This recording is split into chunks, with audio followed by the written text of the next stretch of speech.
విక్కీతో పద్మావతి వాళ్ళ ఇంటికి రాను అని చెప్పేసైతే అంటూ ఉంటుంది. ఆ మాటలు వినగానే అక్కడ ఉన్న విక్కీ అయితే సరే అయితే నేనే మీ ఇంట్లో ఉంటానని చెప్పి వాళ్ళ ఇంట్లో ఉంటూ ఉంటాడు. అది చూడగానే అక్కడ ఉన్న పద్మావతి అయితే చాలా కోపంతో రగిలిపోతూ ఉంటుంది.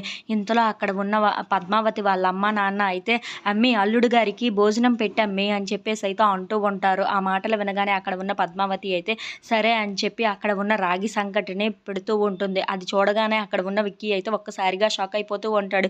ఇదేంటిది ఎలా ఉంది అని చెప్పేసి అయితే అనుకుంటూ ఉంటాడు. ఇంతలో అక్కడ ఉన్న రాగి సంకటిని తీసుకుంటూ ఉంటాడు. అది చూడగానే అక్కడ ఉన్న పద్మావతి వాళ్ళందరూ అయితే ఒక్కసారిగా నవ్వుకుంటూ ఉంటారు. ఇంతలో అక్కడ ఉన్న వాళ్ళ అత్తయ్య అయితే అల్లుడు గారికి రాగి సంగటి తినడం రాదనుకుంటాను అని చెప్పేసి అయితే అంటూ ఉంటుంది. ఆ మాటలు వినగానే అక్కడ ఉన్న విక్కీ అయితే ఒక్కసారిగా ఆవిడ వైపు చూస్తూ ఉండిపోతాడు. ఇంతలో అక్కడ ఉన్న పద్మావతిని వాళ్ళ అమ్మ అయితే ఏంటి అల్లుడు గారికి రాగి సంగటి తినడం రాదా, అయితే పద్మావతి నువ్వే తినిపించవచ్చు కదా అని చెప్పేసి అయితే అంటూ ఉంటుంది. ఆ మాటలకి అక్కడ ఉన్న పద్మావతి అయితే ఒక్కసారిగా షాక్ అయిపోయి ఏంటి నేను తినిపించాలా అని చెప్పేసి అయితే అంటూ ఉంటుంది.